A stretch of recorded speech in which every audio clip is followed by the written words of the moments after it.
Praise the lord. ಕರ್ತನಾದ ಯೇಸು ಕ್ರಿಸ್ತನ ಅತಿ ಪರಿಶುದ್ಧ ನಾಮಕ್ಕೆ ಕೋಟಿ ಕೋಟಿ ರೀತಿಯಲ್ಲಿ ಸ್ತೋತ್ರವಾಗಲಿ.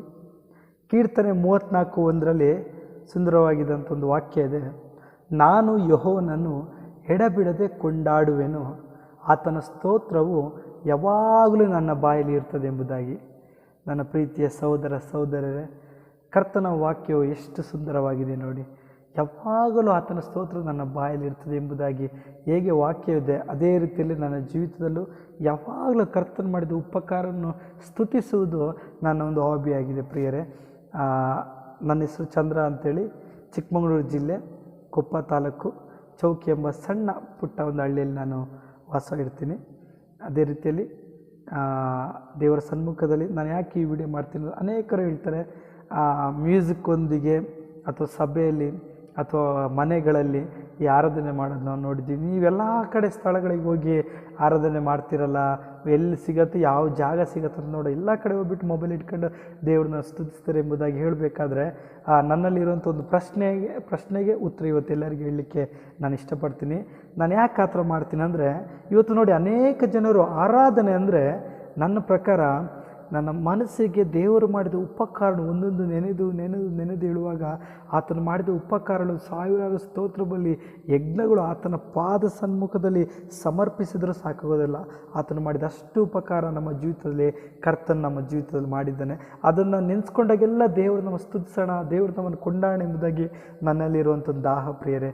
ನಾನು ಯಾಕೆ ಆ ಥರ ಹಾಡು ಹೇಳ್ತೀನಿ ಅಂದರೆ ಪ್ರಿಯರೇ, ಈಗ ಅನೇಕ ಜನರು ನೋಡ್ತೀವಿ ಮನೆಯಲ್ಲಿ ಮಾತ್ರ ಆರಾಧನೆ, ಕುಟುಂಬ ಜೀವಿತದಲ್ಲಿ ಇಲ್ಲ, ಸಭೆಗೆ ಸಬ್ಬತ್ ದಿನ ಭಾನುವಾರ ದಿನ ಬಂದರೆ ಆರಾಧನೆ ಮಾಡ್ತಾರೆ, ಇಲ್ಲ ತುಂಬಿದ ಕೂಟಗಳಲ್ಲಿ ಆರಾಧನೆ ಮಾಡ್ತಾರೆ.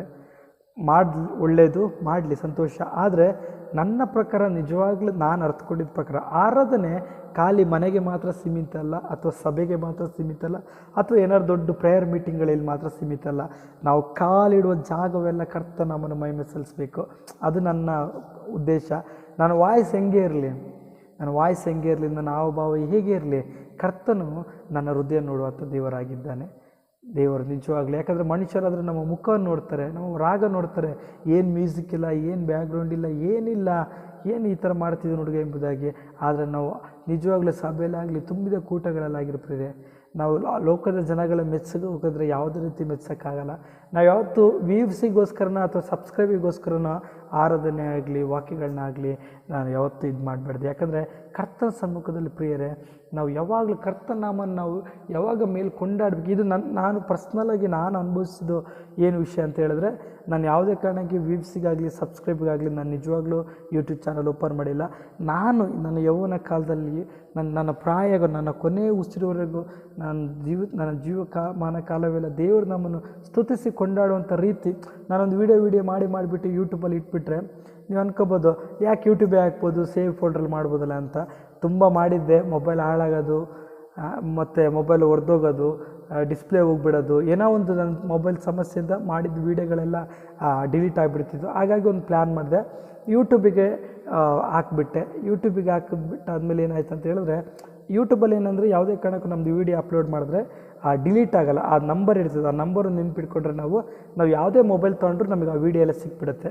ಆ ಉದ್ದೇಶದಿಂದ ಯೂಟ್ಯೂಬ್ ಹಾಕೋದು ಆ ಉದ್ದೇಶ ಆಗಿದೆ. ಮತ್ತು ಯಾಕೆ ನಾನು new life in Christ Jesus loves ಎಂಬುದಾಗಿ ನಾನು ಅದನ್ನ ಹಾಕಿದೆ ಅಂದರೆ, ಪ್ರತಿದಿನವೂ ಕರ್ತನಲ್ಲಿ ನೀನು ನನ್ನವನೆಂಬುದಾಗಿ ನೀನು ಒಪ್ಪಿಕೊಂಡ್ರೆ ಪರಲೋಕದಲ್ಲಿ ನೀನು ನನ್ನವನೆಂಬುದಾಗಿ ಕರ್ತನ ಒಪ್ಪಿಕೊಳ್ತಾರೆ. ಪ್ರಿಯರೇ, ಯಾಕೋಸ್ಕರ ಹೇಳಿದ್ದು, ಈ ಲೋಕದಲ್ಲಿ ನಾವು ಧೈರ್ಯವಾಗಿ ನಾವು ಜೀವಿಸಬೇಕು ಕರ್ತನ ಸನ್ಮುಖದಲ್ಲಿ. ನನ್ನ ಸಾಕ್ಷಿ ತುಂಬ ದೊಡ್ಡ ಇದೆ, ಅದು ಹೇಳೋಕ್ಕೆ ಸಮಯ ಇಲ್ಲ. ಸಾಧ್ಯವಾದರೆ ನಾನು ನನ್ನ ಮುಂದಿನ ವೀಡಿಯೋದಲ್ಲಿ ನನ್ನ ಸಾಕ್ಷಿಯೊಂದಿಗೆ ನಿಮ್ಮೊಂದಿಗೆ ನಾನು ಬರ್ತೀನಿ. ಮೇನ್ ಉದ್ದೇಶ ಇಷ್ಟೇ, ನಾನು ಎಲ್ಲ ಸ್ಥಳಗಳಲ್ಲೂ ದೇವರು ನಮ್ಮನ್ನು ಮಹಿಮೆ ಸಲ್ಲಿಸಬೇಕೆಂಬುದಾಗಿ ಇದು ಮೊದಲ ಹೆಜ್ಜೆ ಇಟ್ಟಿದ್ದೀನಿ. ಇನ್ನೂ ಮುಂದೆ ಹೆಜ್ಜೆ ಇಡುವಾಗ ಕರ್ತನ ನನ್ನ ಜೊತೆಗಿದ್ದು ನಾನು ನಡೆಸಬೇಕೆಂಬುದಾಗಿ ನಾನು ದೇವರ ಸನ್ಮುಖದಲ್ಲಿ ಯಾವಾಗಲೂ ನಾನು ಪ್ರಾರ್ಥನೆ ಮಾಡ್ತೀನಿ. ಅದೇ ರೀತಿಯಾಗಿ ನನ್ನ ಹಾಡುಗಳು ಹಾಡಬೇಕಾದ್ರೆ ಏನಾದ್ರು ತಪ್ಪಾಗಿ ಏನಾದ್ರು ನಾನು ವರ್ತನೆ ಮಾಡಿದರೆ ನಾನು ದಯವಿಟ್ಟು ಕ್ಷಮಿಸಿ ಅಂತ ನಾನು ಕೇಳ್ಕೊತೀನಿ. ದೇವರು ನಮ್ಮನ್ನು ಮಹಿಮೆ ಸಲ್ಲಿಸುವಾಗ ಕೆಲವೊಂದು ಸತಿ ಯಾರು ಜನಗಳು ಇವ್ರು ಬರ್ತಾರಲ್ಲ, ಇವರೇನು ಸೈಲೆಂಟಾಗಿ ಮಾಡೋಲ್ಲ ಎಂಬುದಾಗಿ ಅಂದ್ಕೋಬೋದು. ಆದರೆ ಯಾರಾದರೂ ಬರಲಿ, ಯಾರು ನೋಡಲಿ, ಯಾರು ನನಗೆ ಹೇಳಿಸ್ಲಿ, ನಾನು ಅದಕ್ಕೆ ಯಾವತ್ತೂ ತಲೆ ಕೆಡಿಸ್ಕೊಳಲ್ಲ. ನಾನು ಸುಮಾರು ಸತಿ ವೀಡಿಯೋ ಮಾಡ್ತಾ ಜನಗಳೆಲ್ಲ ಪಾಸ್ ಆಗ್ತಾರೆ. ಆವಾಗ ಶ್ರೀ ಯೇಸು ನಾಮ ಅತಿಶಯ ನಾಮ ಎಂಬುದಾಗಿ ಹೇಳಬೇಕಾದ್ರೆ ಅವರು ಆ ವಿಷಯ ಕೇಳ್ತಾರಲ್ಲ, ನನ್ನ ದೇವರ ನಾಮ ಅತಿಶಯವಾದಂಥ ನಾಮ ಎಂಬುದಾಗಿ. ಅದು ನನಗಿಷ್ಟ. ಕರ್ತನ ಸನ್ಮುಖದಲ್ಲಿ ಈಗಲೂ ಸಮೇತನು ನನ್ನ ವೆಹಿಕಲ್ಲಾಗಿರ್ಬೋದು ಎಲ್ಲದೂ ಅಷ್ಟೇ, new life in Christ Jesus ಧೈರ್ಯವಾಗಿ ನಾನು ಬದುಕಿದ್ರು ಸತ್ರು ದೇವರಿಗೋಸ್ಕರ ಜೀವಿಸಬೇಕೆಂಬುದಾಗಿ ನನ್ನ ಉದ್ದೇಶ. ನನ್ನ ಸಾಕ್ಷಿ ಸಾಧ್ಯ ಹೋದರೆ ವಿಡಿಯೋ ಜಾಸ್ತಿ ಆಯಿತು, 5 ನಿಮಿಷ ಆಗೋಯಿತು. ಸಾಧ್ಯ ಹೋದರೆ ನನ್ನ ಸಾಕ್ಷಿ ನೆಕ್ಸ್ಟ್ ನಿಮ್ಮೊಂದಿಗೆ ಹಂಚ್ಕೊಡ್ತೀನಿ.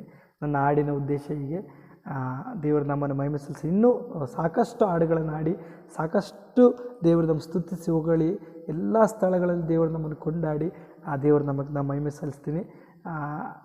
ಹಾಗಾಗಿ ಎಲ್ಲರ ಪ್ರಶ್ನೆಗೆ ಉತ್ತರ ಸಿಕ್ತು ಅಂದ್ಕೊಳ್ತೀನಿ. Thank you. ಯೇಸು ನಾಮದಲ್ಲಿ ಈ ಒಂದು ಚಿಕ್ಕ ನನ್ನ ಮನಸ್ಸಲ್ಲಿರೋಂಥದ್ದು ಅಭಿಪ್ರಾಯ ತಿಳಿಸುವಾಗೆ ದೇವರು ಈ ದಿನ ಸಹಾಯ ಮಾಡಿದ್ದಕ್ಕಾಗಿ ದೇವರಿಗೆ ಸ್ತೋತ್ರ ಸಲ್ಲಿಸ್ತೀನಿ. Thank you. ಆಮೇನ್.